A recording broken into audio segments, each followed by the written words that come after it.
Carbohydrate मजमुआ है, नशास्ता, शक्कर, रेशेदार अशिया का। तवानाई मुहैया कराने वाली नशास्ता अशिया ये हैं: ज्वार, बाजरा,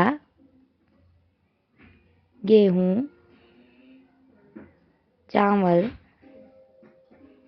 साबूदाना, शकरकंद। मीठे जायके वाली ग़िज़ाई अशिया में शक्कर होती है, जैसे गुड़, शक्कर, फल,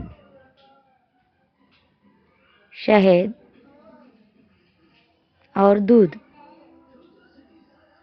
रेशेदार अशिया ग़िज़ा हजम करती है, जैसे पत्ते वाली सब्जियां, तरकारियां,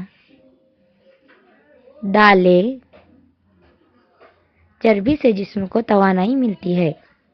घी, मक्खन, मूंगफली, बादाम, अंडे, मछली, गोश्त, सूखे मेवे, अखवा निकले हुए उसळ।